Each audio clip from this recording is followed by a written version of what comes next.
So just firstly, welcome everyone to another Metta Centre event. So we have people joining us in person here in Bankstown, Sydney, as well as also people who are joining us online as well. Today's event is recorded and it will be placed on YouTube so that other people can hear this in the future as well.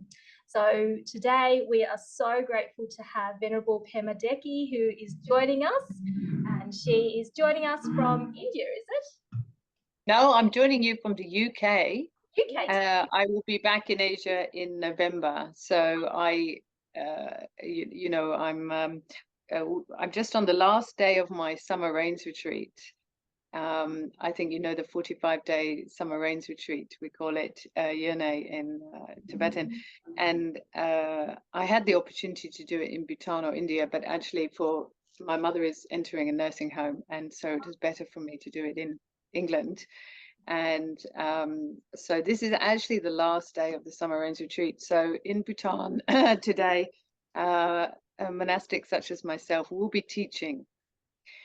This is traditional on the final day of the summer rains retreat to teach. And so I didn't realize when you invited me that actually it was like the perfect day, because so it's very auspicious that we have this day also, because then tomorrow, for the first time in 45 days, I will leave my boundary and step onto the pavement again.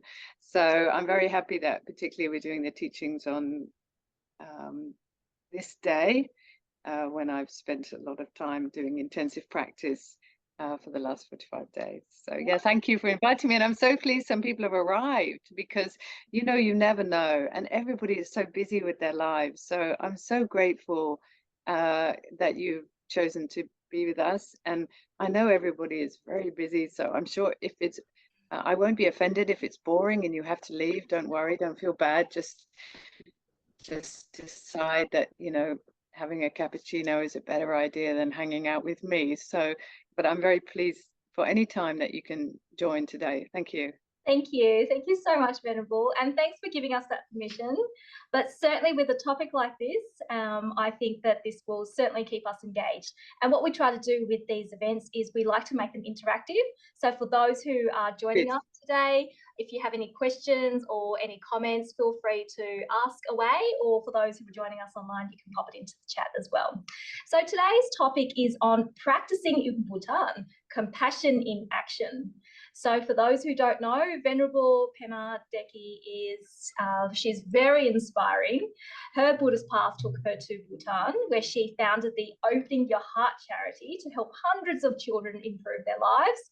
And certainly I'm very interested to hear more about the projects that she's embarked on, and particularly the practice. And so her Buddhist practice in Bhutan, it also involved developing ways of learning and teaching Vajrayana path and putting compassion into practice. And also, Venerable is one of the speakers at the upcoming Metta Convention that Metta Centre is organising here in Sydney. And you can join that conference in person as well as online, and that's on the 30th of September and the 1st of October. We've got a two-day full conference, and Venerable will be sitting on one of our panels, and she'll be talking on the topic of stabilizing and transforming the mind with compassion. So I really love that. So Venerable, it seems like compassion is a big part of your practice and what you like to talk about, and I'm certainly very interested. So if you can please share with us today, perhaps starting with a short meditation, maybe 10 minutes or so, followed by your talk on compassion action. We'll have a Q&A and end with some perhaps dedication of merits and some announcements, if that's okay. Okay, yeah, no, that's fine. I mean, I really like interactive things. I think we have already a comment here. I think Helen may need some. Helen says, are captions available, please? I think she has a need for that. I don't really understand what captions are actually now I think about it, but are captions available for Helen? I will speak to our IT people here. Okay, yeah, just to make sure. Yeah, I just saw that. Yeah, okay. So yeah, so please make it interactive, because we have this time together, and I've been a monastic now for is it 11 years. 11 years. Yeah, it's 11 years. And I've done, obviously, I've had the opportunity to study extensively in Bhutan, where I continue to be taught. And my path kind of surprises me, to be honest. So, you know, you may have many questions about being in Bhutan, about being taught in Bhutan. You may have questions about what is Vajrayana and the Vajrayana path. I don't know what your backgrounds are, so no question is a bad question. And it's nice to make friends by asking and answering questions. So please don't be shy. You can ask anything. I'm extremely surprised that I seem to have this very great interest in compassion and the various compassion practices. I'm kind of surprised by it because I'm quite, how can you say, I'm not a wishy-washy kind of person, you know. I'm kind of tough. I'm a little bit tough. I like to get things done. I've got quite an academic brain, and so growing up, I definitely didn't have a sense of being interested in compassion or kindness. Maybe we call it kindness in the West, etc. But when I heard the mantra Om Mani Padme Hum, which many of you will know, I'm sure, is the mantra of compassion used in the Himalayas, and whose origin is in India prior to that. And I just felt a very great connection to these sounds, which have been made for hundreds of thousands of years in the Himalayas by practitioners wishing to develop a compassionate mind. And it does seem that there is something in me which connects to the practices of compassion. You know, we have an idea of karma, but we also have this idea of predispositions. It's an idea which arises in yoga, samskaras, it's usually the word used in yoga, pakchak is usually the word used in Tibetan. We have this idea that we have predispositions, helpful predispositions and less helpful predispositions. But I definitely feel as if the interest in compassion is like a predisposition. It feels like something I couldn't kind of stop once it had arisen. And even though in my current life, you know, I didn't feel as if I grew up in a situation where compassion was really talked about or encouraged, such as at school or etc. But something in me is very strong in this way, and it's just kind of coming to the surface is how it feels. And yeah, so I can answer many questions on the theory, but also the lived experience of compassion in relation to the charity, which I will do. And I think that actually the secretary of the charity, Sue Ward, is on this call, and she is the key person who helps me run the charity in Bhutan. Because as you know, Tina, when you try to do something good in the world, you have to have friends with you. You cannot bear it alone. And if you can gather like-minded people who can join the vision to bring something good in the world, it's so wonderful. So I'm lucky to have Sue to help me in that project. So you said you'd like to start with a meditation. So I think we'll do a kind of reflective meditation practice, which may not be a normal meditation practice in the way that you're used to it. Yes. So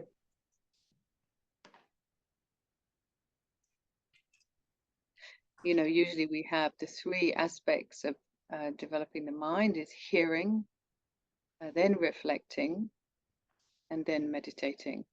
So I'm going to come from that kind of perspective. Yes. Okay. So I think it's good to just to settle your mind, which means just to consciously take your mind away from connection to worldly things your particular hopes and fears around this moment. If you can just place them aside.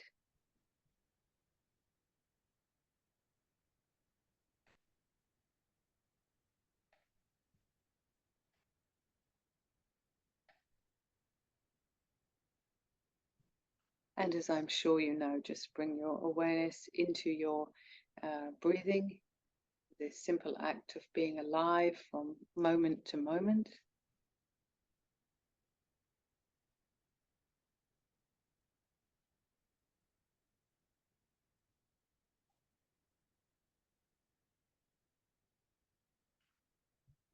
With a feeling of settling, feeling of just settling, knowing that you can settle your own mind, resting on the breath.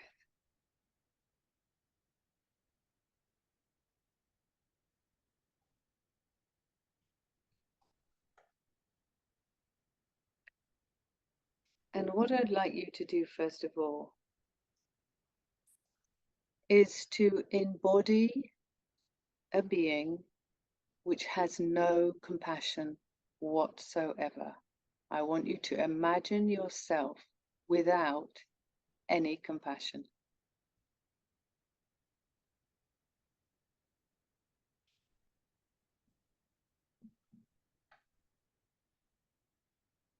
And just imagine yourself in daily life with your job, your people, your family, no compassion. Whatever happens, whatever circumstances arise, you feel no compassion. It's just like that. So please, as truly as possible, generate that state.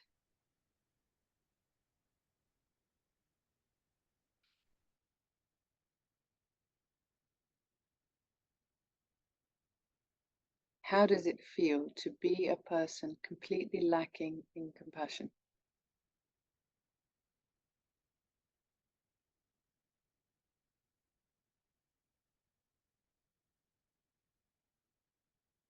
What are the consequences as you consider walking around your life in that way? What happens?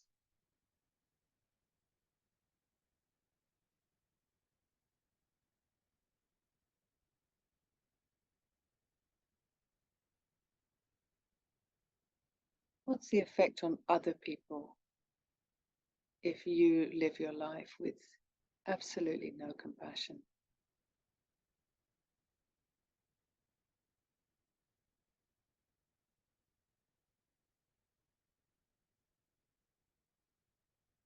Maybe you have a baby. Maybe you have an aged parent.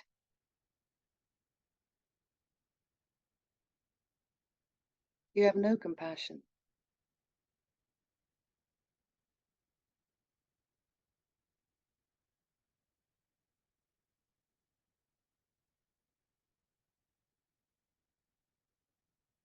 So how does this state feel to you? Does it feel like the person that you know? Does it feel like you?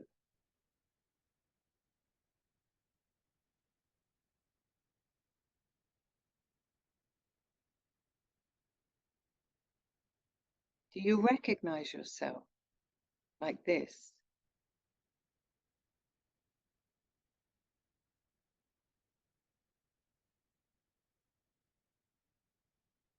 And I think it's highly likely you're going to say, no, I don't recognize myself like this.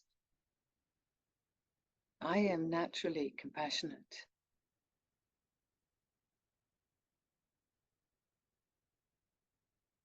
It's a part of me. I can't help it. It turns up. So now allow yourself to relax and let your natural compassion just flood back into your being.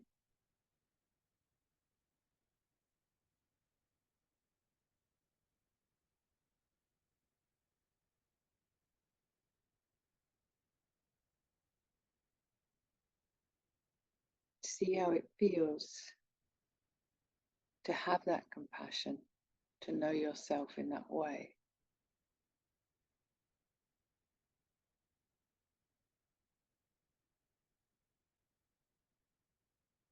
And think of how it shows up in your circumstances, with your friends, with your work, with your family. Think of moments where you were just compassionate.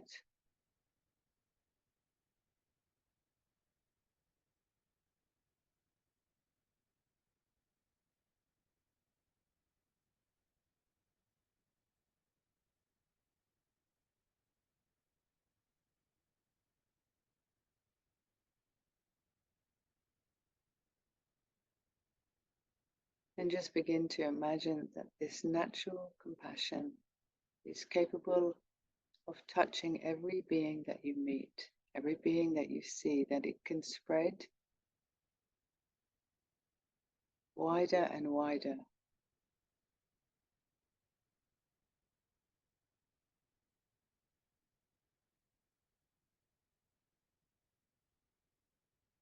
And as it spreads, you can let it touch beings who you know very well, that you love,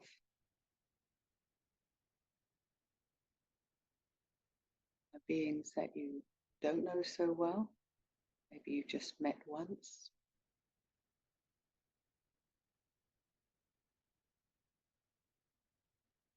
Spiders, little ants might be on the ground as you walk. You can touch those.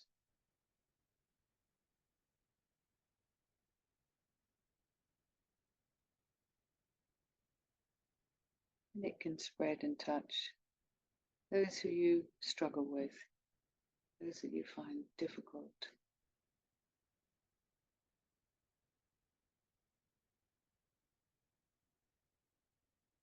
Because it's in your nature to be compassionate.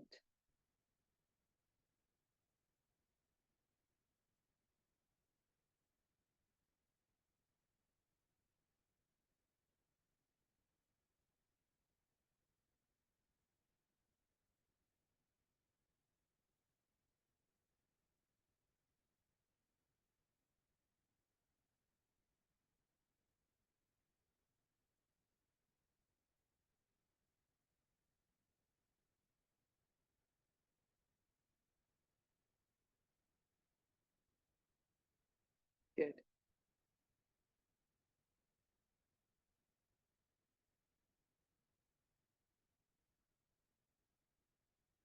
So just take a couple of longer breaths in and out.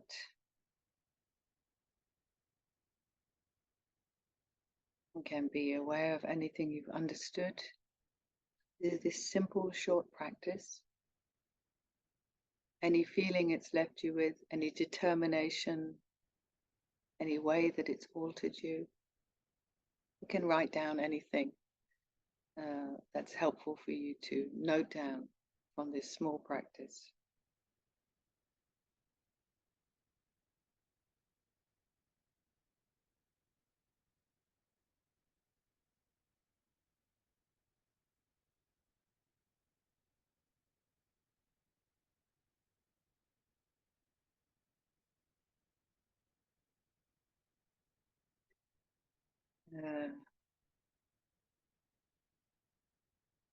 Yeah. So a few themes raising there. I think from that small practice, you may have some questions about it or things to share you want to share from it. So you can happily do that.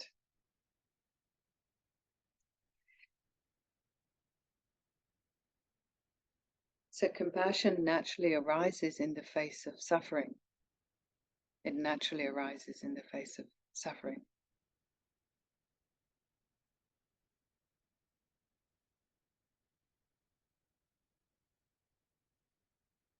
It's an essential part of our nature. But what you may feel, and please share it with me if you've experienced this. Most people will find some degree of difficulty being compassionate with some beings. They recognize that compassion is a natural part of themselves, that actually without compassion, they feel very dead.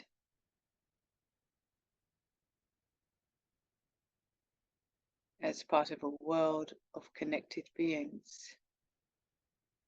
If there was no compassion there, it would be a very dead experience. But most people find there's like a human limit in this current life to how compassionate they can be. Usually people are going to struggle to be compassionate to some beings, to some people. And that is part of the reason why in the Vajrayana practice of compassion, called Chenrezig, that is why in that practice we actually take on the form and the mantra and the way of seeing of a mind which has completely perfected compassion, which is Chenrezig, the mind of compassion. And I don't know if you're familiar with these terms that I'm using or these practices, so please say if you're not, because I don't want to confuse people, bamboozle them with lots of names and practices they haven't heard about. But in the traditional way of the traditional Vajrayana way of doing the Chenrezig practice, you see yourself as none other than the perfect mind of compassion. That means free of those struggles, those ideas of I can be compassionate to some people but not others. You are just the completely perfected mind of compassion, which is your ultimate potential. You will get there. It's just a question of time. Once you're on the path and you're training and you're setting your mind in that direction towards enlightenment, you're making your prayers towards enlightenment, you will get there. It's just a question of time. And when you get there, that's a funny way to put it, when you reach that destination, you will have a mind of limitless compassion. So in the Vajrayana way, we're just a bit of a kind of early developer. We're just going to practice in that way right now. And that's partially to get over those present life limitations of our mind, that idea that we can be compassionate to some people and not others. Yeah. And you might have experienced when you just think in your normal way of being compassionate to all beings, you might have felt one of those blocks or obstacles.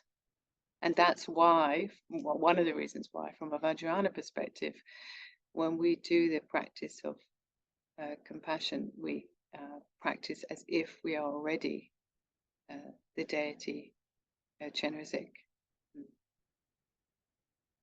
So a few ideas there. Tina, how does that sound? Yes, so we do have some questions, but we are very happy to hear what you have to say first, and then I can facilitate the Q&A afterwards. Oh, okay. All right. Okay. Unless you want me to ask the questions now. I think I'd be interested at this point just to get a feeling of where people are and what's occurring to them before I say any more. If people if they have questions, yeah. Okay. Yeah. So one of the questions that we have is this: I have a 10-year-old daughter, and at times I sense that I am not being compassionate towards her for fear of spoiling her. How can I show my compassion towards her?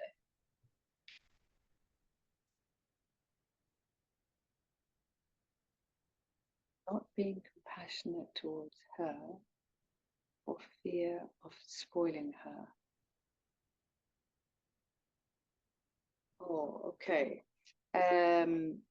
So compassion, as you know, compassion is the response to suffering. It's the response to suffering. The roots of compassion are love, or we can say loving kindness, right? So that is why, obviously, for the 4 immeasurables, we begin with may all beings have happiness and the causes of happiness first, the mind of love. And then we move on to may all beings be free from suffering and the causes of suffering. Compassion arises in the face of suffering. Now, this question here is a strange one. It sounds more like not being loving because compassion is what arises in the face of suffering. So I'm wondering if the person who wrote the question, we're more in the area of loving rather than compassion, because compassion arises in the face of suffering, which I don't really see connecting with a fear of spoiling her or spoiling the child. Yeah.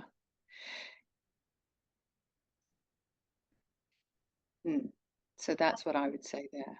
That's a really great answer. Thank you, Venerable. So it seems like what you're and what I'm hearing from you is that there's a difference between love or loving kindness, metta, and karuna, compassion.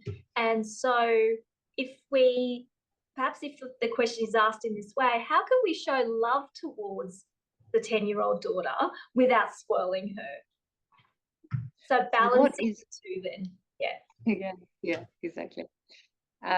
So yeah, spoiling a child, it's an interesting phrase, and I'm not really sure what it means. It maybe so it'd be helpful to know what is the worry there. What is this idea of spoiling a child and somehow with bad consequences? It maybe there's something there around what example am I showing to them.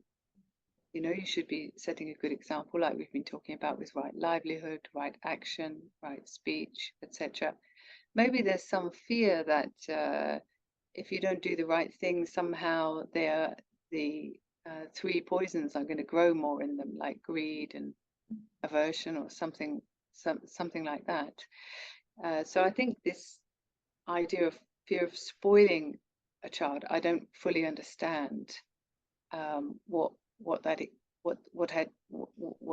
is. Maybe that person can explain. How do you understand that, Tina?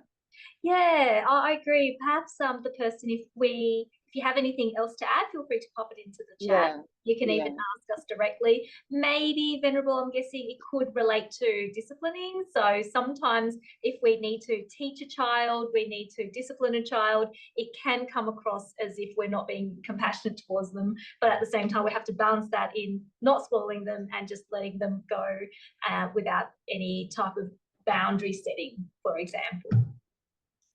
Oh, okay. So in Vajrayana, there are many different forms of compassion. And there is a form of wrathful compassion, for sure, in terms of this setting discipline or boundaries or whatever. And wrathful emanations of compassion are usually shown with flames around them, right? So they look kind of a little bit scary. Actually, those flames of compassion symbolize the wisdom aspect, because the fire of wisdom is what burns dualistic perception away, which leads to understanding of emptiness, right? So when we look at the wrathful emanations of compassion, they show us that if you're going to have a wrathful emanation, there has to be a high degree of wisdom there. And so for example, which is seen as quite an advanced practice, the wrathful emanations of generosity, the wrathful emanations of compassion are seen as more advanced than like a simple practice of compassion, because they have this wisdom aspect there. They have the flames that burn dualistic perception there. So for example, if we're going to use wrathful compassion, we can display in that way. We can display in a wrathful way, but inside the being is totally clear and peaceful and full of compassion. And this is not easy. For most people without much training, when they display in a wrathful way, they are themselves angry inside. They can't just display it. Yeah, they are themselves contaminated with the poison of anger. So for example, in debating, when you do debate, maybe you've seen monastic debate. Yeah, monastic debate is very forceful. It looks very wrathful. It's like, like this, right? at this time they're learning to debate, but they're also learning how to display in a kind of wrathful way whilst them remaining very peaceful and centered. That's part of what you learn in debate. So it's fine to display in a wrathful way. I mean, you need to be skillful. But it's fine to display in a wrathful way as long as absolutely 100% you are completely compassionate inside. You haven't yourself become contaminated with anger.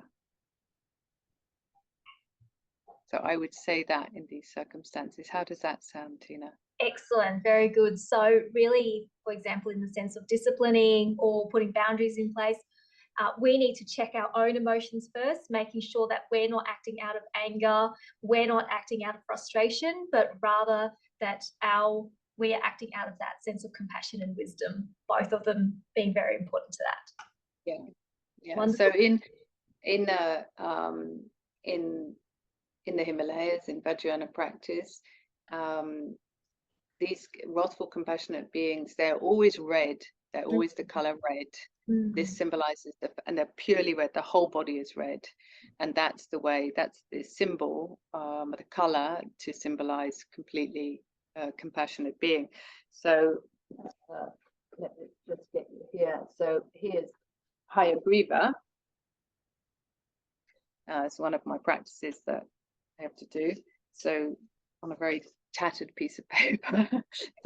so here's Hayagriva, the wrathful emanation of compassion. Now you would look at that and think, there's no way that's compassionate. That's absolutely terrifying. What am I talking about? There's teeth, there's eyes, there's skulls, there's flames, right? But the body here is completely red.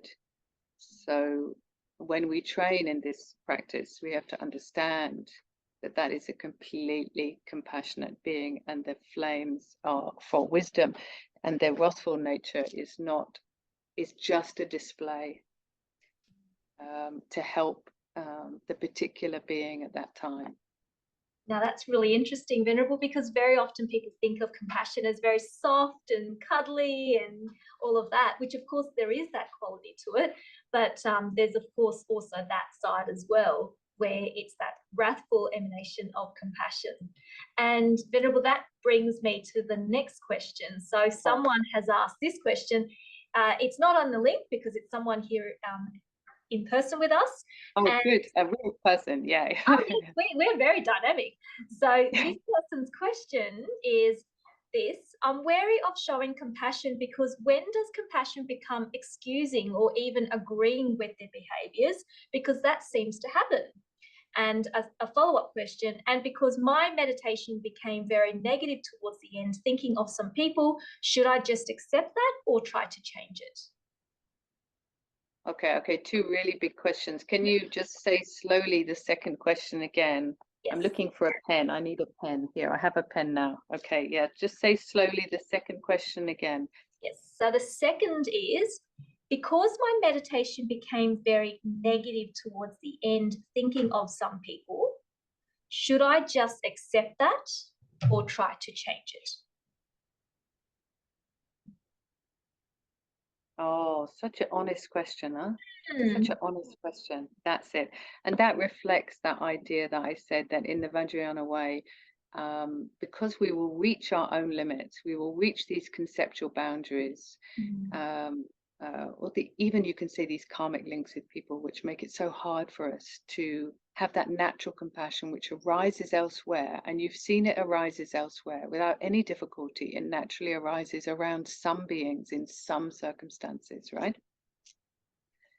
So this is exactly why we take the form of the complete mind of compassion, in order to experience that and know that it's possible and feel the joy that comes from that, of being freed from the kinds of entanglements that the person has just mentioned, right? So thank you for your honesty there, because it's these things, this is really where practice is happening, right? And you see your own mind, you see, oh, actually, you know, I say all the time, may all beings have happiness, but actually when I do this, what I realize is around this person, it's really difficult. So this is really good to have these kinds of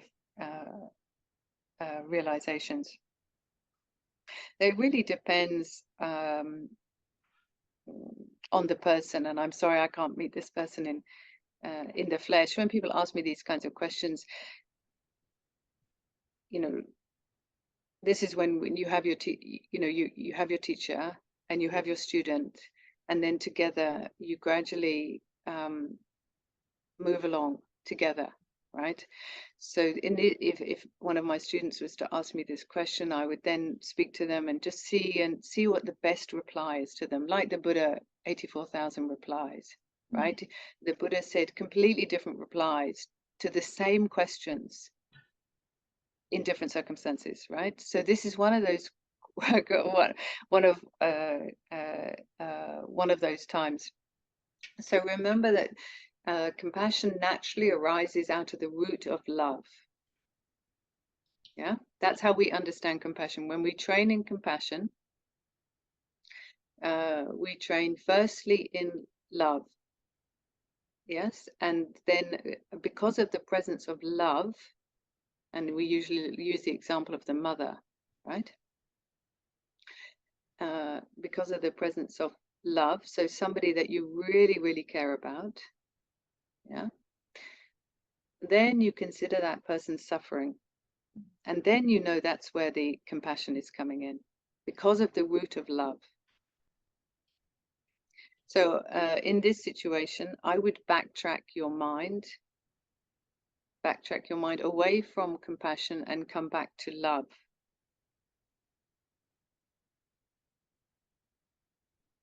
And there you can practice things like equalizing self and other. You know, equalizing self and other. So thinking, I wish to be happy. Do I wish this other person to be happy? Do I wish that for them? Yeah? Just stay around there for a while. See if you can be content with that. First of all, go back to some of the practices which are about equalizing your wish for happiness with your wish that other people are happy, the other person is happy. Yeah? To go right back to that place. If that is for some reason, if that is not possible, you don't even wish them happiness, right? Then place that practice to one side and do the best, loving, the best compassion practice for the beings where it's coming quite naturally at this point, and really feel very joyful around that. See how your own state of mind changes when you do that, so that you don't have too much this sense that you're doing it for other people as some kind of favor to them. You know, you understand the joy that comes back to your own mind, state of joy that arises from doing these practices. Then you could do that. Ultimately, the people that we most struggle with, because they show us graspingness, they show us how we solidify things. They're the greatest teachers in terms of emptiness, realizing emptiness, but we have to go in stages, you know? So I'm giving you some different thoughts there. Maybe if the person has a follow-up question on this point, then they should ask, because I'm sure, you know, the thing about questions is they're so wonderful because they always help everybody. Everybody always picks up something, you know. It's like questions are like those tapas meals, you know, there's lots of little dishes. And you can bet your bottom dollar from any question, somebody's going to pick up an olive or a little piece of bread. So don't feel like you're wasting other people's time or hogging the thing, because I'll try to bring some themes out and everybody will have a little bit of the meal of the tapas. You must have tapas there in Australia, right, Tina? We do, fortunately. And don't worry, this person is already writing away, I think, the next question. Okay, but there was another question earlier. Yes. Yeah, what was that one? Tell me again. This is about, I'm wary of showing compassion, because when does compassion become excusing or even agreeing with their behaviors? Because that seems to happen. That's a really good question. Sometimes people do ask these kind of questions because there may be this impression that as Buddhists, we are kind of like doormats, we're supposed to be compassionate. And again, coming back to what we were talking about earlier about boundary setting in some ways. So again, the question is, when does compassion become excusing or even agreeing with their behaviours, particularly poor behaviours? Oh, again, this is I'm going to say the same thing. This is when you're your teacher and you have your student, and then together you see the situation, right? So I would say that's my kind of my answer to everything. Maybe is the person after this also? Yeah, you may end up with a lot of students after this.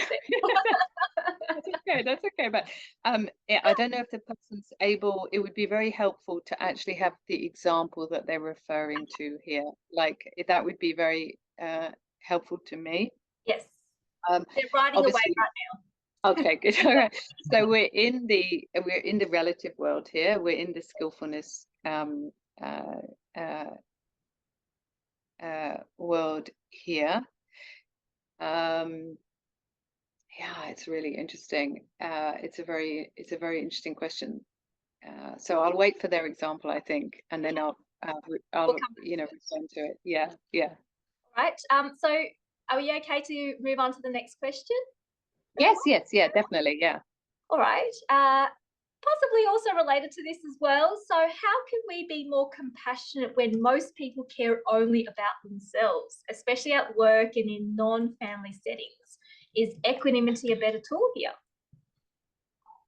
How can we be more compassionate? Okay, I'm going to start out with, so the whole question was, how can we be more compassionate, especially when, what was it, other people is mainly concerned about themselves, right?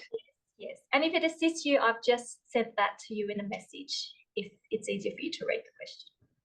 Oh, okay. All right, so the first part of this question is, how can you be more compassionate? How can we be more compassionate? So that really is the question there.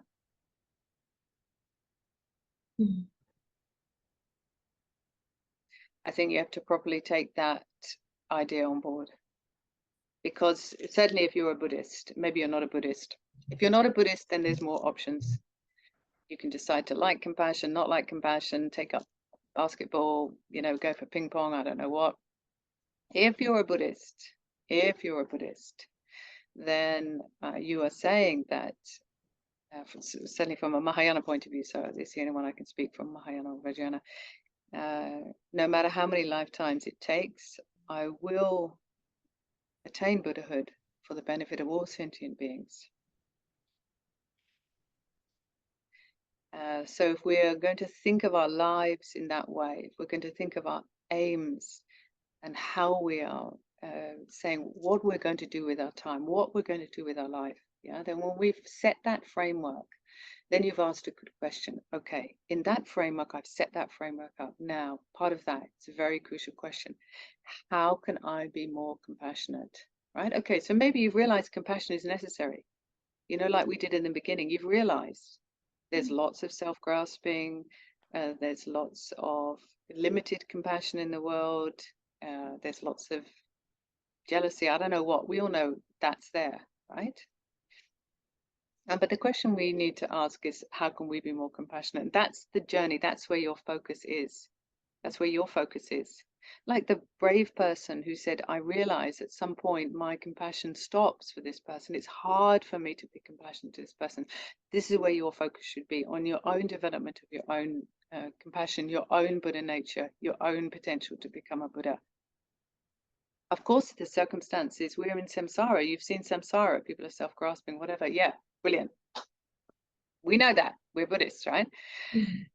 So then the question is for you, on a formal basis, how do you develop compassion? What practice are you doing formally? Maybe it's a metta practice, like more in the Theravadan tradition, or it's the study of what is compassion from a theoretical point of view, like reading Gampopa. I'm always going to talk about Gampopa, the Tibetan master who, you know, is wrote so much on the Lam Rim, the gradual path to realization. Or maybe you're doing a sadhana, a Vajrayana sadhana of Chenrezig. Yeah. So first of all, some formal practice is important because it will support you. It will provide a space where you are connecting with your most profound possibility in practice.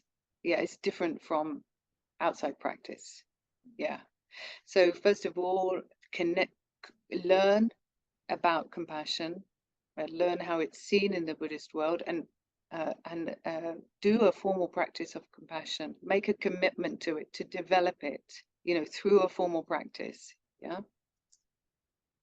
And if you don't have, you know, one of those, then obviously you can put it in the chat function.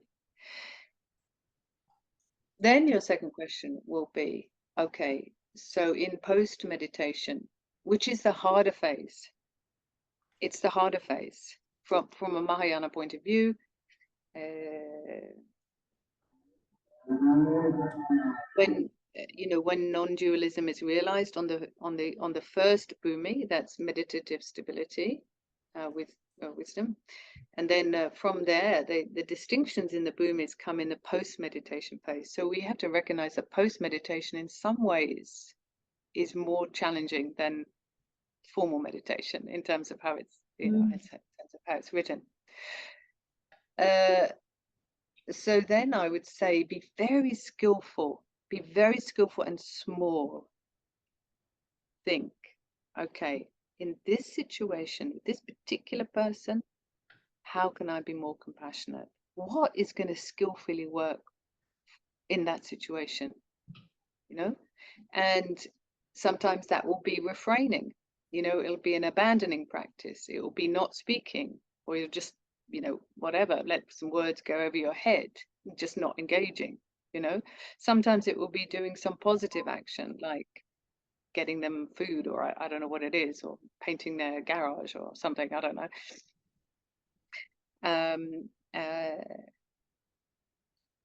Find a very small little world situation which is containable and manageable, and which you can make a shift to deliberately be more compassionate. And when you do that, congratulate yourself.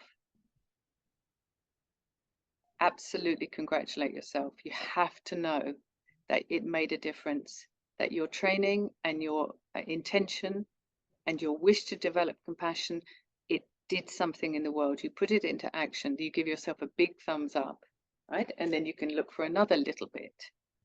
You know, maybe it's just you didn't kill the spider. You know, these moments where we put our wishes into action in worldly life, they're very important to celebrate. You know, my students and I recently, we were in Korea for this Sakitita conference, right? And the Koreans were just so fascinating people. And when anything good happens in Korea, they all clap like crazy. Like they go like this, right? And I feel like mentally inside, if you have one of those, you know, in your life, you deliberately cause less suffering, you know, by these different methods, feel like you've just done like that inside. Yeah. And that I'm not, you know, that's not without basis in the Buddhist texts. If we look at the Bodhisattva vow, the Bodhisattva vow is written in Shantideva. After taking the Bodhisattva vow, it says, and then be joyful, you know, be joyful. And so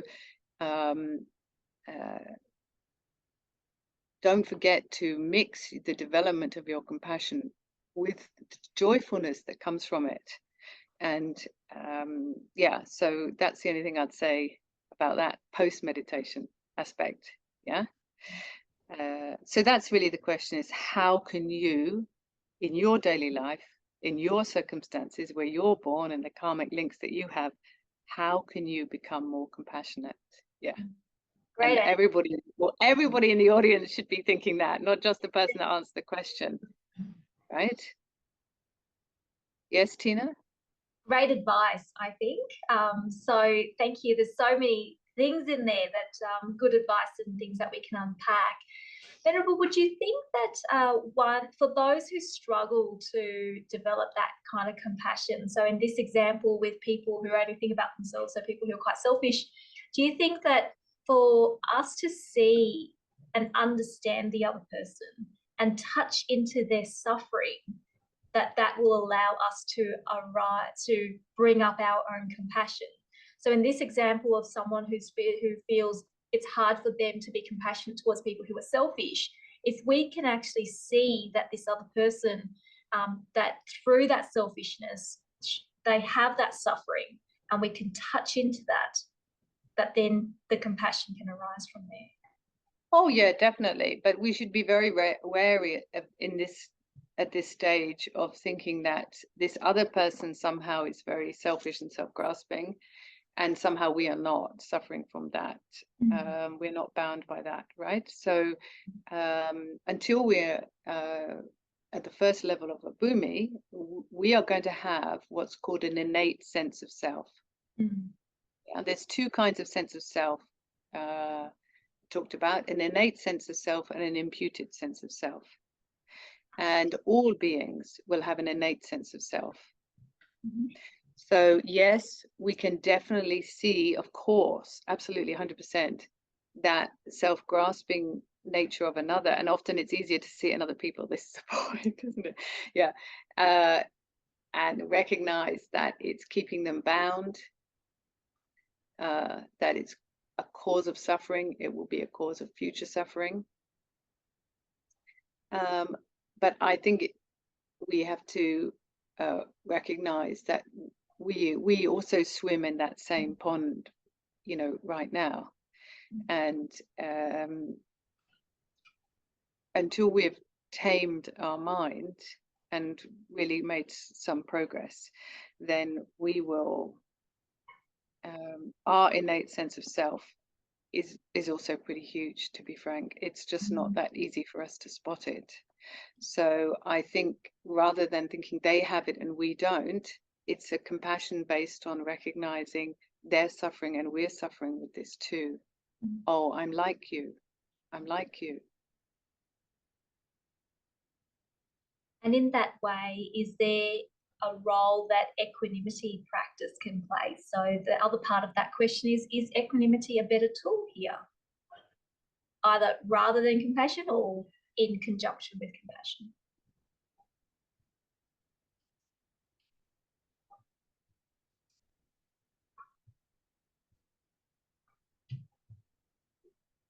I mean, equanimity, all of the qualities that we talk about love, we talk about compassion, we talk about joy, we talk about equanimity. Actually, all of them ultimately are natural. They're naturally present. They don't need to be manufactured. But while we're training, they need to be manufactured and used, like something which is not natural to us because we're training, right?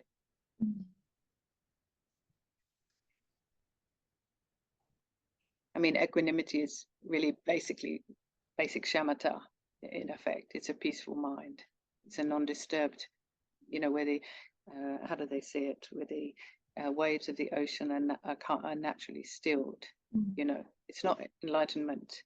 It's not freedom from suffering, but it is kind of a natural stillness of those up and downish. If it helps you, then yeah, definitely think of equanimity, but in a light way, not a suppressed way. Not in like I'm putting things in a pressure cooker and they're going to explode later kind of a way. We can use any of the four immeasurables. We can return to love. We can experience joy from the good fortune of others. We can practice equanimity. I think they're all there. I think they're all there to be used. We just need to know what helps us in what situation. and to make sure that we do it in a light way, which isn't going to end up being some kind of spiritual bypassing and a suppression and putting things in a pressure cooker that then explode later. Does that make sense? Yeah, it does. Yeah. Yeah. Usually when I encourage people to use equanimity, it's usually when people come to me and they say, like a confession thing, I really can't be compassionate to this person. I'm really, really sorry. I know I should love them and I'm trying to love them and I'm trying, but I just can't. When somebody pressurizes themselves with that idea that I'm here, but I really want to be here, and then because I can't get here, I feel really bad about it. Usually then I say, return to a practice of equanimity, first of all. And you may find that from this state through equanimity, then you can get there. Yeah. Because we have these great visions, these great goals as Buddhists, we can be very harsh on ourselves, like we should already be, all these things. And I've experienced this myself, and obviously, and I used to find it quite difficult. And then my teachers in Bhutan,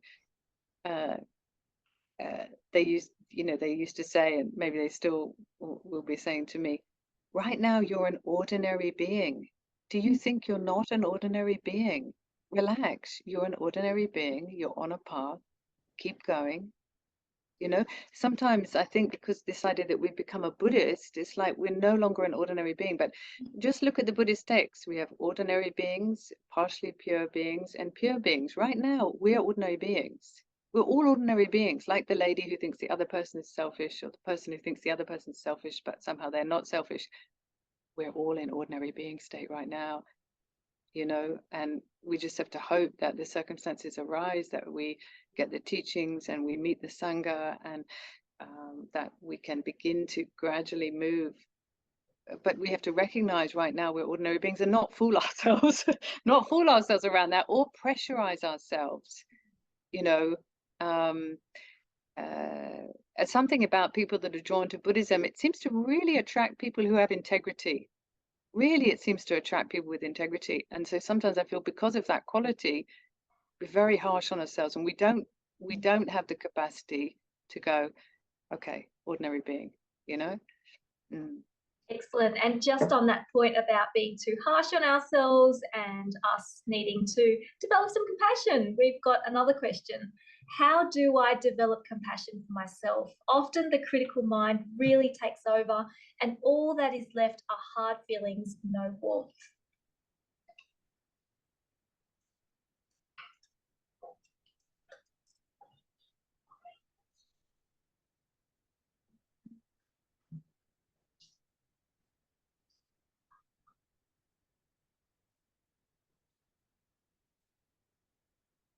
So that's a question from someone in the audience here. Yeah. So my answer to, there's there's all these questions are really amazingly profound questions, important questions.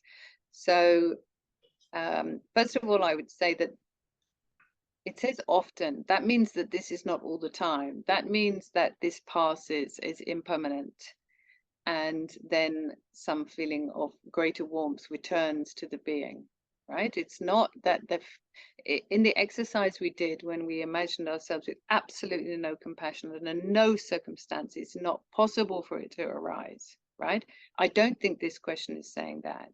I think it's saying that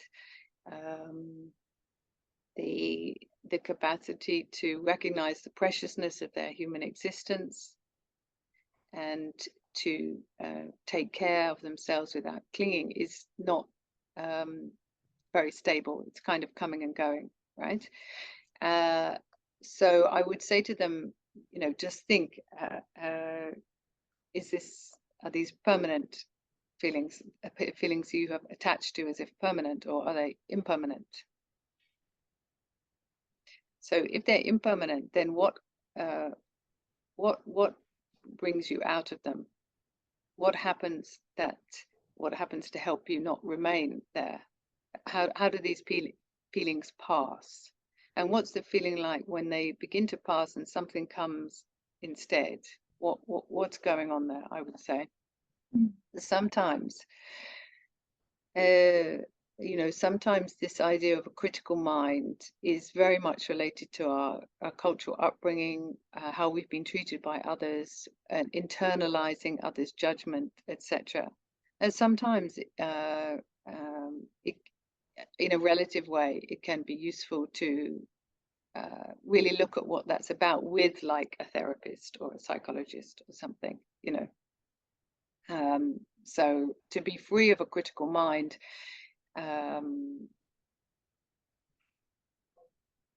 may require some unpicking for people, and I would just always say that. From a Buddhist point of view, the base ground of seeing yourself correctly with your true potential would be those outer reflections on the preciousness of human existence, how rare it is to be born with a human body, how rare it is, how hard it is to find that, how hard it is to maintain that, and what a great possibility it is, because it offers the possibility to become a Buddha. So really, usually, the reflections on recognizing the preciousness of your human existence is usually a way to see things clearly. Yeah, see things clearly. And it's very easy to do that practice. I mean, I was sitting outside the other day, especially this kind of time of year, right? I mean, why we're in Summer Rains Retreat is because, I'm sure you know this, is because this time of year in India is this time when all the insects and the butterflies and the bees and all these kind of creatures, there's many, many of them, right? So the risk of harming them when you step outside your place is very great. So the Buddha initiated this idea of the Sangha remaining in one place in this time when the insects are very great, in order to definitely not harm them. So just sitting outside there, the other day, and you just have to look down at the ground and observe all the other sentient beings. I had a dragonfly in here the other day. I think dragonflies last for like 3 days, or their lifespan is like 3 days or something. I can't remember. And there's like little flies trying to, eat something. I don't know what. There's like little spiders here, there, and ever trying to catch flies to eat in their webs and whatever. We really have to gain a perspective on the extraordinary possibility we have, having been born in a human body, and that's usually very important to consider. Yeah, but I think for people who struggle with the internal critic, sometimes it's useful to, along with their Buddhist studies, is to do some kind of talking therapy to make sure they're emotionally in a good way, because as Buddhists we can do this spiritual bypassing. It is a risk, and yeah, so I would say that yeah, it's interesting, isn't it? When you look at the manifestations, when you look at the images of a fully enlightened mind of compassion, like Chenrezig, I don't know, when I look at it, when I look at Chenrezig, do I think Chenrezig is having compassion for itself? Does the mind of compassion have compassion for itself, or has it gone beyond that kind of question? I think if you do a lot of practice of compassion in the Vajrayana way, I think it's very helpful for answering this question, actually. Great, thank you so much. Another question: can compassion manifest in white lies, harsh words, hurtful truths?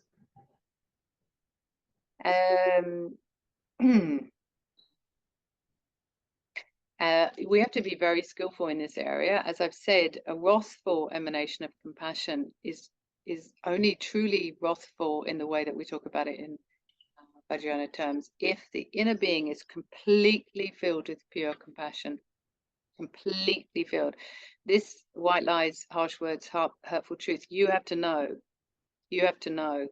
Can I honestly say my whole being is full of love and compassion for this person when I choose one of these more harsh methods, right? Only then would it be okay. Harsh words is, I was talking about some, who was I talking about this with the other day? Oh, one of my students, I can't remember. You know that in the 10 non-virtues, 3 of them are action, 3 of them are mind, and 4 of them are speech.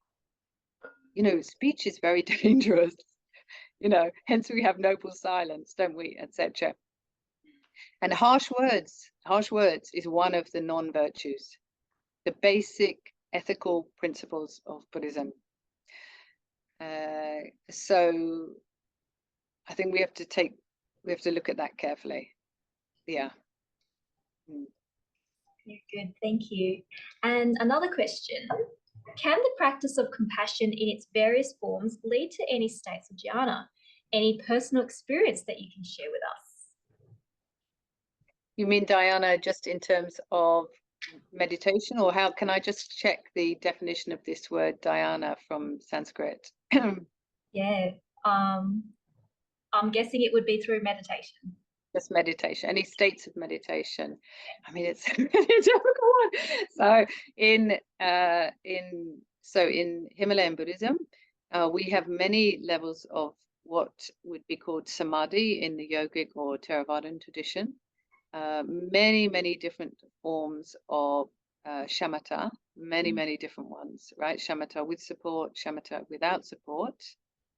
And then from there you have more advanced meditation, which is called, in my tradition, is called Mahamudra. In Nyingma tradition, it would be called Dzogchen. And so when you ask a question like any states of meditation, you know, it's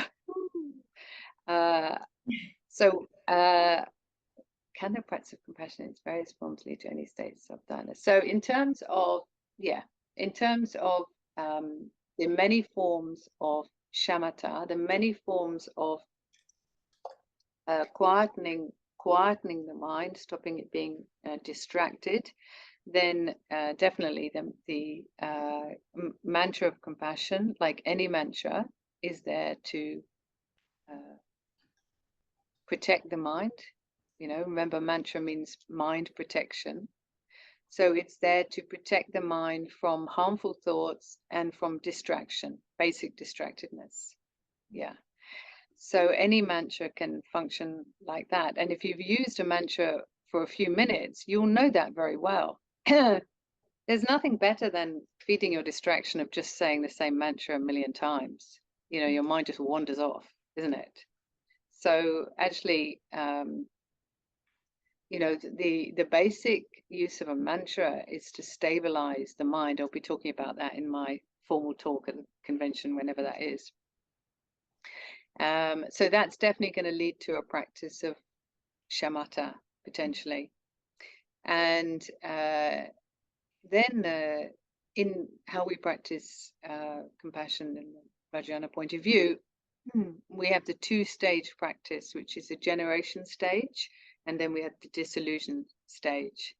Now, in the disillusion stage, then that's associated with the second type of compassion, second type of meditation, which is insight meditation. Yeah, I think some people call it vipassana. It's called hlatong in Tibetan. And that is a more advanced meditation stage, which is combined with wisdom. That's why it's called insight, because you're seeing the nature of reality, so it has wisdom in there. So in the Generasic sadhana, you have the generation stage, which uses methods which stabilize the mind, like mantra. And then you have the disillusion stage, where the mind rests in the essential nature. So both of these are different kinds of meditation, and they're all there in the Generasic sadhana. I think the word state is interesting. Any state. I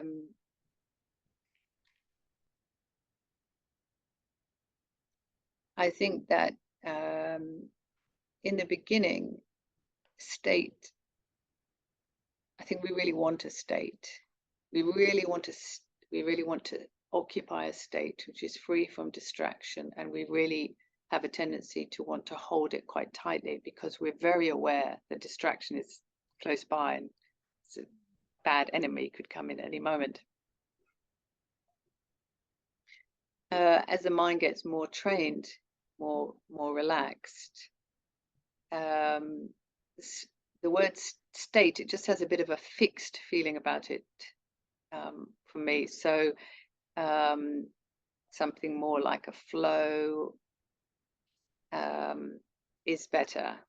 If we're going to use the word state, try not to give any idea of it being a fixed thing in the end.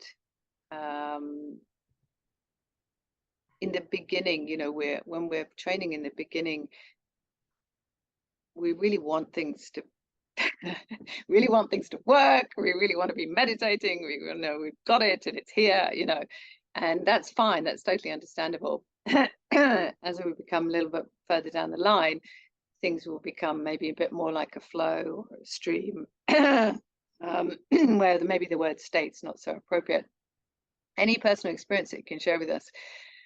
I mean, I've done the Practicing Compassion now for like 20 years, right? So in the beginning, I cried a lot. You know, I found the practice of compassion. I found the mantra Om Mani Padme Hum. I found I found all aspects of it so moving. I just cried like endlessly. Every time I practiced, I cried for years. It was pathetic. And then at some stage, I stopped crying. Still occasionally, the profundity of it, of a mind which is generous enough, capable of allowing even your greatest enemy to imagine them free of their suffering, unbound, their Buddha nature shining. You know, sometimes it can still really move me. I have to say, I can still be a bit wibbly wobbly around it.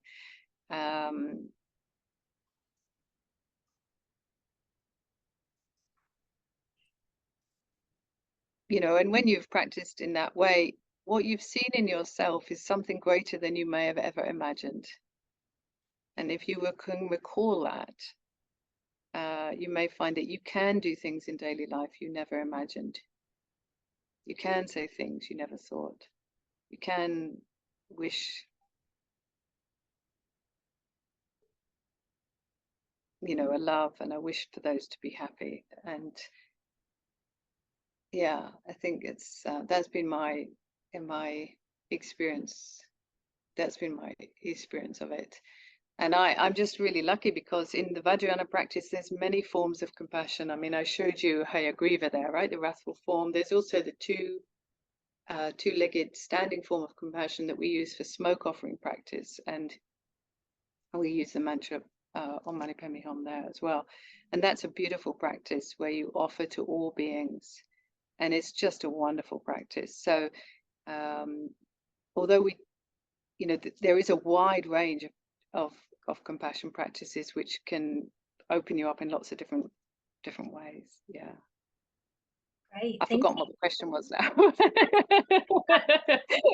Cool. So many things there, many gems. Venerable, another question. Have you ever met any enlightened beings? How do we find them? And how would we know one if we met one?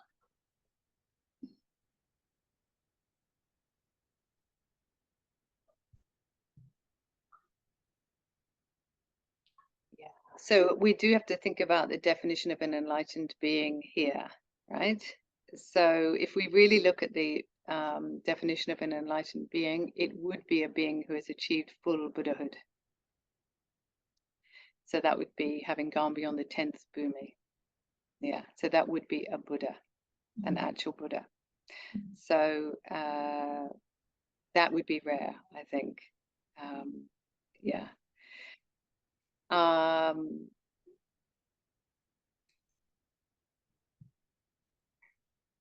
from a Vajrayana point of view. However, the way we practice is that we see our teacher as inseparable from the deity and as a Buddha. It's part of the way that we practice to get fast results. So my teacher in Bhutan, His Holiness the Dorje Lopen, is clearly very advanced. I can't ask him what level of bhumi he's on. I'm sure he's on one of them, but I don't know what level he's at, and you definitely don't ask that of your teacher, you know. But the perception that you have and the feeling that you have is as if you're sitting and taking teachings directly from a Buddha. Yeah. I have met one Rinpoche in Bhutan, which I wrote about in my book, actually, right towards the end of the book, who was and is extraordinary. And I met him a couple of times, and then on the third time, being like quite frank and Western, I just wanted in some way to share with him the extraordinary experience of meeting him, because I just hadn't met a being like that before. And my and you know, I don't mind playing like the ignorant Westerner, right? Because it allows me to ask a question that a polite Eastern person isn't going to ask. So I don't mind doing that, right? And so we sat down in front of him, and my Lama was there with me. He didn't know I was going to ask this question, and I just said, "Are you human? You just don't seem human to me." Right? And I could feel my Lama on the other side going, "Oh no, what is she doing now?" You know, and I got, you know, he just kind of, he just sort of totally fluffed the answer, which you'd expect. But I just, that's the only person that I've had an experience with whether I thought, okay, you're just not like a human being. Now the point of, if you have the good fortune to meet practitioners who have probably practiced for many lifetimes and, you know, come back and are here to teach again, if you have that opportunity, it's obviously very great, but it's also very inspiring, because when you meet a practitioner which is far, far ahead of you on the path, it is you shouldn't think like, oh gosh, and I'm so useless and they're so great and blah blah blah blah blah blah blah, right? I think please take it as this possibility, the very exciting possibility that your horizon line is not here, it's there, and you can feel the qualities that come from somebody who's there. You know, you can feel the compassion, the wisdom, also the strength. I mean, the power. You know, remember, Buddha has 3 qualities: Sa, Kien, and Nu. So it has love, knowing or wisdom, and it has ability or power, right? So sometimes these beings feel very, very like that, very stable, very, very stable. So think of them, please think of them more as a reflection back to yourself on where you could also travel. Yeah. Excellent, thank you. Very inspiring, and hopefully more and more of these enlightened beings around us. So Venerable, we come to our last question, which links to the earlier question that we have. So the earlier question was about being wary of showing compassion, because when does compassion become excusing or even agreeing with their behaviours? You may remember that. This person has now provided quite a lot more detail on the situation. Yeah. Is it on my chat thing? Is it on my chat thing? It's not, but I can pop it in there for you if you like. No, just tell me. It's fine. It's fine. Okay, only because it's quite long. This person has explained that there is someone that this person knows who is extremely mentally unwell. I can't say a lot because there's a court trial. It involves severe physical abuse towards a 1- and a 2-year-old children. These children are very close to me. Everyone excuses her behaviour because she has a long history of mental illness. Her behavior is never addressed because they feel so badly for what she's been through and experienced, so nothing changes. And for these few people I know, I become very disgusted with even the thought of being compassionate because they're victims of the compassion. They have enough compassion from those that protect them and make sure they're okay when others they know are not okay. And so in these cultures, it's to protect and have sympathy for family rather than to hold them accountable. They show compassion for the wrong people, and I don't want to do that. My whole being rejected showing them compassion during the meditation. I felt sick, hot, and anxious.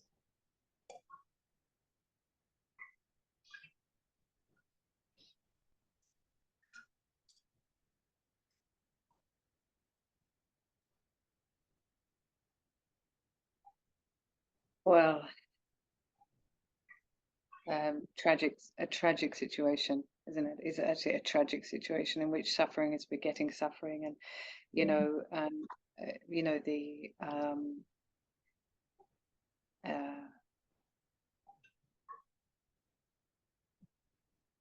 yeah, it's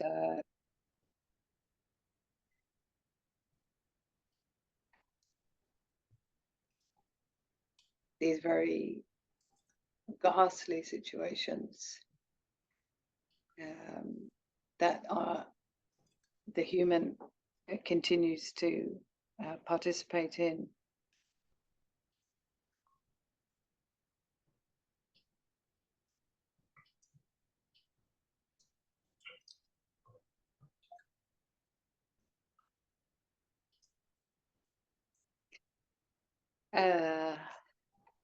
Yeah. So, I mean, I don't know the whole system. I don't know the place of this person in relation to the system in terms of the capacity that she has to affect change in the system. It sounds as if she feels as if, or they feel as if there isn't capacity to make change in the system because there's a culture of not holding people accountable. If that's the case, I don't know if there are people outside the system who are more able to play that role. If that person is not able to themselves, some other agency or people, I don't know. But obviously, if there's children being harmed, then there should be other people to talk to about that, even if it's not that person themselves. Maybe they can tell somebody else who's more appropriate and is not so enmeshed in the system, but it sounds like not powerful enough to really do that much about it, right? So first of all, I would say that just on a practical level, this is really one of those situations where our emotions, our feelings, our anger, our frustration, our sorrow will be very, very huge, and so extremely difficult to act wisely, calmly. Very, very difficult because of the degree of suffering which is there, right? So I think we have to recognize that.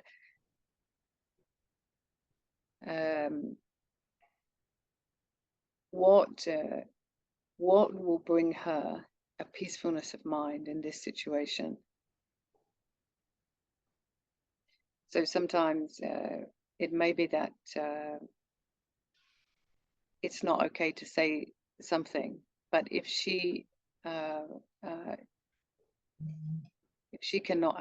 they cannot have some peacefulness of mind around it without saying something, then it might be worth saying something, but it needs to be said in a skillful way or via another party, as I've said. Yeah.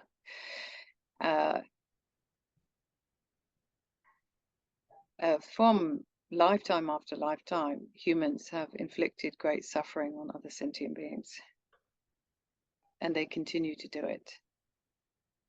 And there's really no getting away from that. And if anything, any situation where you come really, really close to felt suffering, I would really hope would inspire somebody to realize the importance of their own journey towards Buddhahood, their own practice of compassion. So if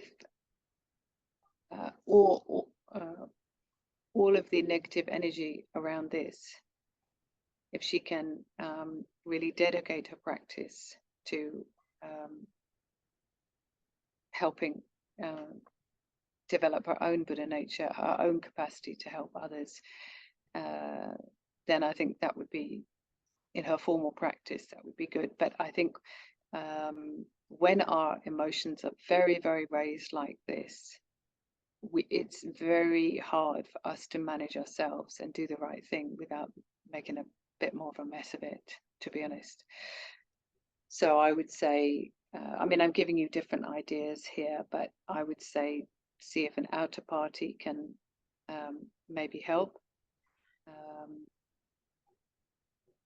Do what you need to do in order that you can have some peacefulness, but that is going to require you doing something skillfully. And when our emotions are very raised, being skillful tends to be really, really difficult. And so my final answer is do some intensive compassion practice, some intensive Buddhist practice for a few days to try and get clarity, and then dedicating it to this situation, and then see if you have any greater wisdom at the end of that time. Thank you, Venerable. And on that first point, I suppose also channeling that compassion into action and seeing whether or not we can make changes to this family, whether there can be made changes to the system. So to the person who have asked this question, I invite you, if you want to, you can speak to me afterwards. So I do child abuse cases on a daily basis, and noting what has been said in here, I would be very concerned about what's happening to these children, and they need to be protected. So certainly having compassion is very important, and also channeling that compassion and putting that into action and doing something about it is also very important as well, to protect the children and those involved.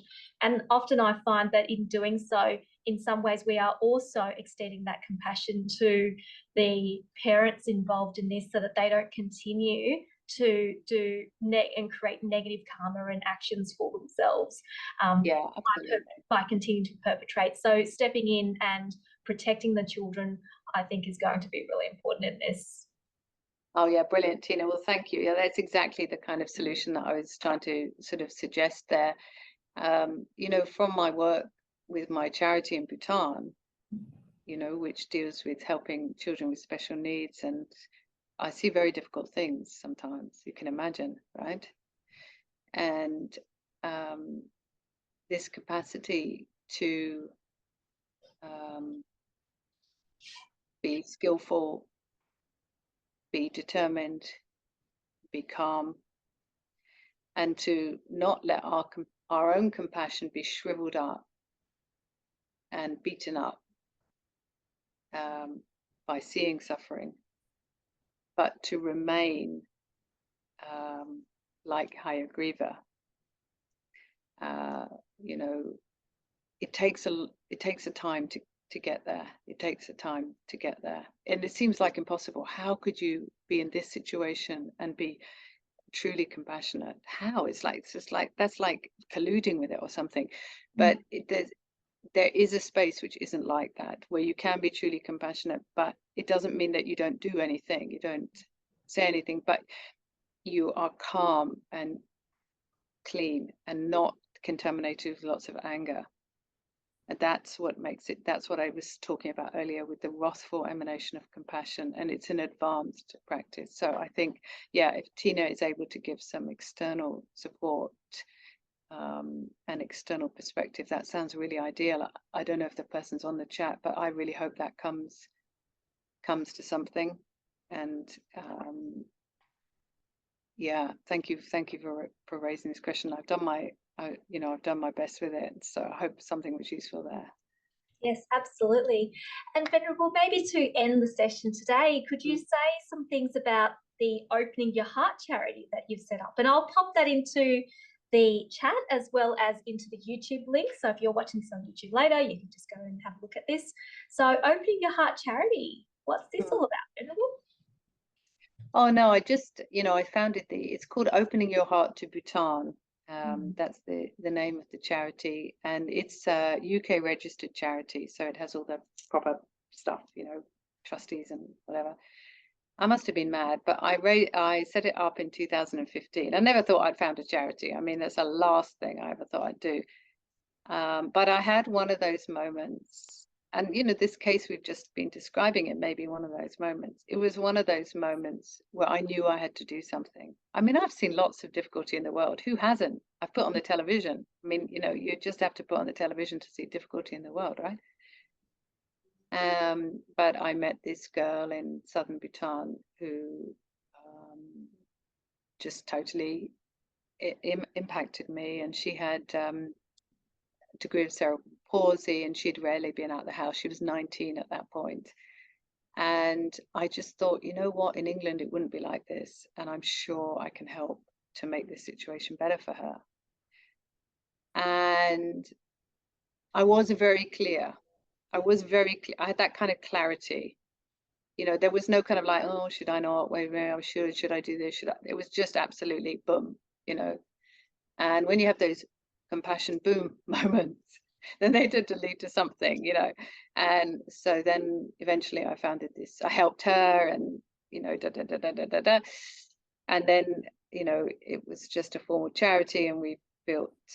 Which largely built a special needs school in East Bhutan. It has about 65, 70 students, and we've helped a lot of children in Bhutan now with all kinds of things: clean water, school buses, training as if you're blind. I mean, all kinds of stuff. And yeah, it's definitely compassionate action. It's definitely not simply doing Vajrayana practice in terms of compassion, but they really go together. And the strength and some kind of strength from doing practice is essential for me in running the charity. If I'm not to be disillusioned, exhausted, upset, I don't know what, I have to have both of them going on at the same time.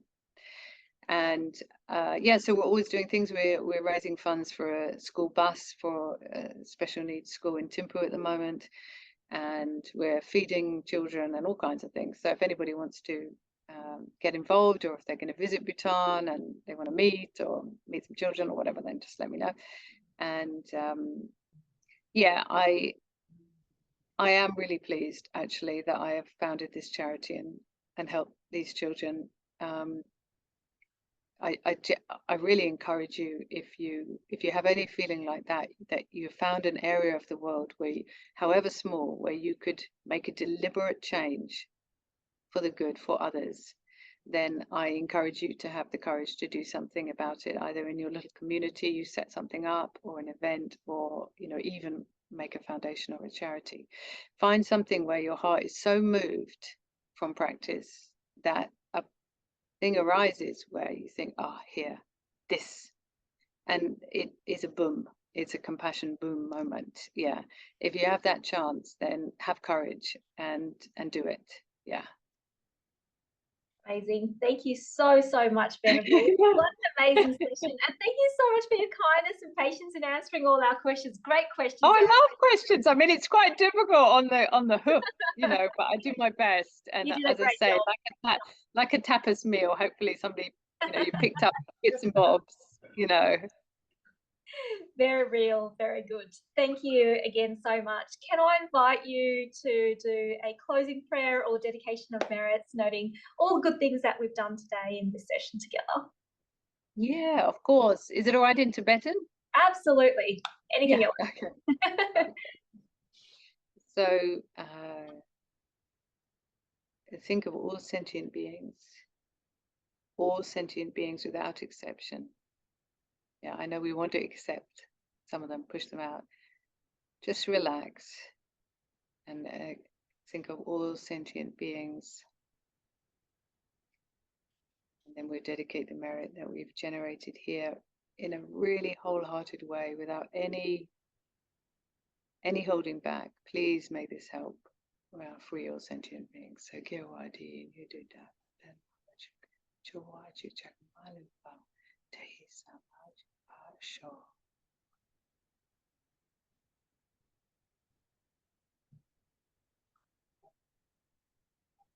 okay, there we go.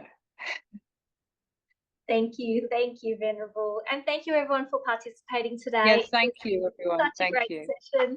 I've posted into the chat and about some of the announcements, including the about the charity Opening Your Heart to Bhutan, and Susanna, the secretary, has very kindly put in her contact details as well as bank account details if you would like to support that charity and to be a part of it. For those who are with us on WhatsApp, we will also include those details on this. Oh, thank you. Thank you so much. Yeah. So what we do at Metta Centre is we love to support other Buddhist organisations and charities. So this is one thing that it's just so nice to be able to be of assistance to others and connect in this way. So thank you again, Venerable, for everything that you do. And we at Metta Centre, just some short announcements. We have these events every single week. So if you'd like to join us in person or online, you are very welcome to. Mondays we have meditation, Tuesday we have yoga, and Wednesday we have Dhamma. How good's that? We've covered it all. And coming up on the 25th of September until the 1st of October, we have a 1-week program filled with so many good things. So on the 25th, we have the Buddhist Bowl Trivia. We've got 2 esteemed monastics who will be asking questions of and seeing who will win that trivia. And then on the 26th, we have an evening with a Buddhist master, Chalkun King. He's great. And then on Wednesday, we have tea and poetry with Bonhum Sanim. And then on the Friday, we have a community cultural dinner. So that basically we're feeding everyone for free. So I would love to have you come along, bring your friends as well. And on the Saturday and Sunday, we have 2 full-day conference in which Venerable Pema Deki is going to be a part of that as well.